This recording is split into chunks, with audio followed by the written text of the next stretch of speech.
की घड़ी में सभी को मैत्रीपूर्ण नमो बुद्धाय, जय हिंद।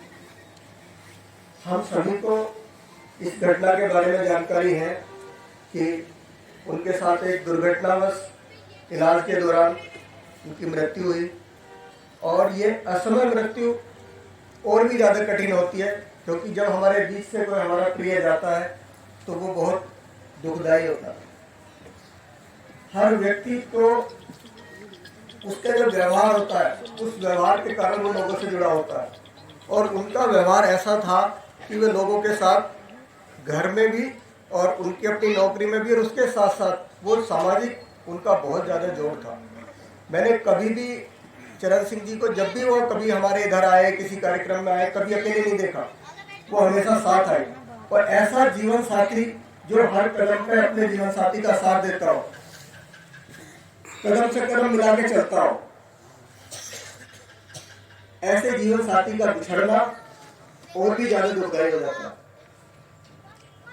हम सुबह सुबह 5 बजे मेडिटेशन क्लास लेते थे, उसमें भी वो साथ आती थी, और मैंने देखा कि वो तकिया भी साथ लेके आते थे ध्यान करने के लिए। उनके अंदर वो प्रेरणा होती थी, इसीलिए वो आ पाते थे। तो इतनी सारी बातें वो केवल ध्यान के लिए या धार्मिक कार्यों के लिए नहीं कर रही थी, तो अपने परिवार में भी वैसे ही जुड़े हुए थे। उनका परिवार के लिए जो उनका सहयोग है, उनके बच्चों को देख सकते हैं। उन्होंने अपने बच्चों की यहाँ इस जगह देख के जैसे हम रह रहे हैं, लेकिन उनके बच्चों की शिक्षा और उनका परिवेश देखेंगे तो हमें लगेगा कि एक जो बहुत बड़े सुविधाओं के बीच में बच्चों को पढ़ाते हैं वो भी उतने आगे नहीं जा पाते। तो जो आपस का एक टीम वर्क था, उनका जो एक परिवार का एक संबंध था, एक दूसरे से जुड़ के जो काम कर रहे थे, वो दुख का वो जो छूट रहा है, वो जब हमारे बीच से आदमी जा रहे हैं तो दुख और गहरा होता है। लेकिन ये हमारे सामने पुष्प रखे हैं, ये बहुत सुंदर लगते हैं जब खिलते हैं, लेकिन उनको एक दिन मुरझाना है, ये सबको पता है। और जितने भी लोग यहाँ हैं या जो पहले भी हुए, सबको एक दिन जाना होता है। ऐसा ही मनुष्य जीवन का स्वभाव है। जीवन के साथ मृत्यु हमेशा पीछे पीछे रहती है, और इस बात को समझते हुए जो हमारे आदर्श हैं उनको सामने रखते हुए, उनके चित्र को सामने रखते हुए, हम आज इस दुख की घड़ी में उस अनित्यता को, उस धर्म को समझते हुए अपने इस दुख को सब मिलकर बांट के कम करना चाहते हैं। और साथ साथ इस पुण्यानुमोदन के दिन हम उनके जीवन में जो भी, जिस भी एंगल से हमने उनको देखा है, चरण सिंह जी ने उन्हें पत्नी के रूप में देखा है, उनके बच्चों ने उन्हें अपनी माता के रूप में देखा है, परिवार के हर सदस्य का कोई ना कोई उनके साथ रिश्ता था। ऐसे ही जहां वो कार्य करती थी वहां उन्होंने उनके साथ एक व्यवहार देखा। हर किसी ने जीवन में जहां भी उनके साथ वो जिए हैं और उनके उस व्यवहार से प्रभावित हुए हैं, उनके जो पुण्य कर्म थे, जिनसे आप प्रभावित हैं, जिनको आप देखते हो कि ऐसे जीवन में सबके साथ उन्हें जीना चाहिए, तो उन बातों को लेके हमें यहाँ साझा करना, ताकि उन बातों को हम आगे लेके जा सकते हैं। शरीर से आज वो हमारे साथ नहीं है, लेकिन उन विचारों से, उन कर्मों से हम उनको हमेशा अपने साथ रख सकते हैं। तो मेरा निवेदन है उनके उस परिवार से कि जो जो कमिटमेंट उन्होंने अपने बच्चों के साथ किए थे, उनसे उम्मीद की थी कि आपको ये करना है, आपको यहाँ तक पढ़ के जाना है, ऐसे इंसान बनना है, तो आप यहाँ पे एक कमिटमेंट कर सकते हैं खुद से कि मुझे वो बात पूरी करनी है, ताकि उनको बाद में भी इस बात का कहीं ये ना हो कि मेरे बच्चे उस बात से पीछे गए।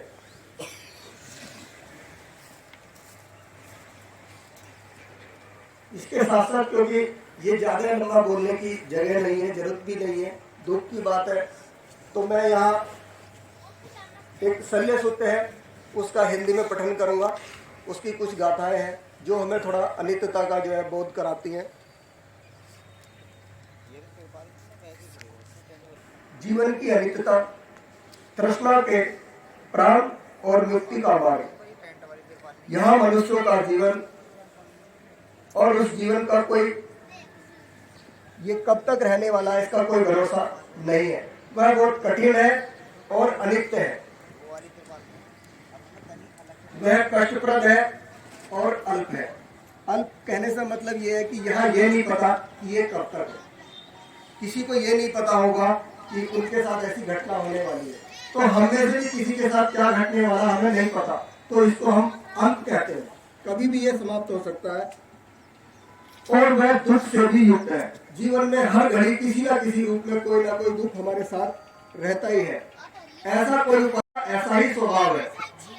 जैसे पके हुए फल को प्रातः गिरने का भय होता है, वैसे ही जन्म लिए हुए प्राणियों को नित्य मृत्यु का भय लगा रहता है।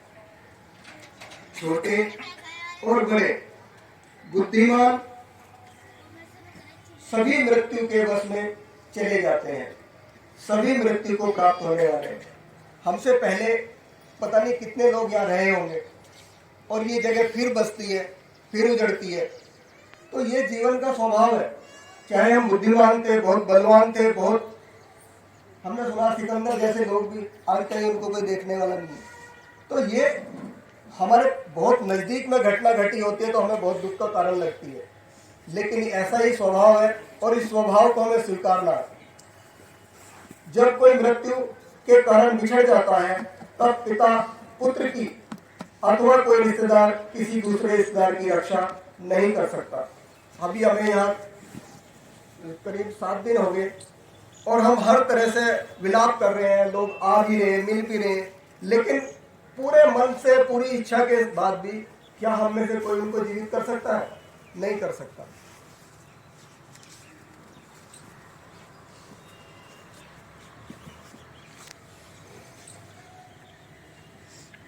रिश्तेदारों को देखते हुए और नाना प्रकार के विलाप करते हुए भी मृत्यु अकेले ही प्राणियों को वध करने वाली गो की बाती ले जाती है। इस प्रकार यह लोग मृत्यु और बुढ़ापे से पीड़ित है। तो यहाँ मृत्यु भी है और बुढ़ापा भी आना है। अगर किसी की मृत्यु जल्दी नहीं होती है और वो बहुत बुढ़ापे तक जाता है तो उस बुढ़ापे में भी उसको बहुत सारे कष्ट भोगने होते हैं। इसलिए ज्ञानी पुरुष संसार के स्वभाव को जानकर शोक नहीं करते हैं। करते रहने का कोई अर्थ नहीं है। यदि विलाप करने से कुछ फायदा होता तो बुद्धिमान व्यक्ति भी अपने आप को पीड़ित करता हुआ वैसा ही करते, किंतु रोने और शोक से चित्त को शांति नहीं प्राप्त होती। इसके विपरीत अधिक दुख ही उत्पन्न होता है और शरीर पर बुरा असर होता है। अपने आप को पीड़ित करते हुए व्यक्ति त्रस्त और क्रूर हो जाता है। उससे मृत व्यक्ति को कोई भी मदद नहीं होती। इसलिए विलाप करना निरर्थक है।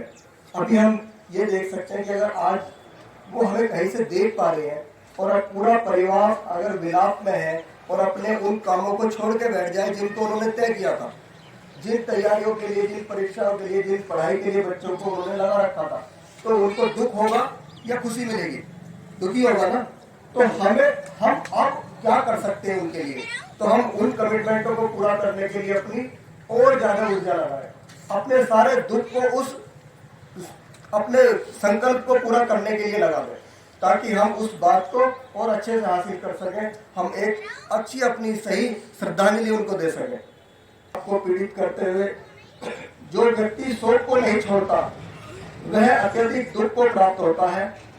मृत हुए व्यक्ति को याद करते हुए शोक के ही वश में पड़ जाता है और दुखी रहता है। मृत्यु को वश होकर तड़पने वाले और स्वयं के कर्मानुसार जाने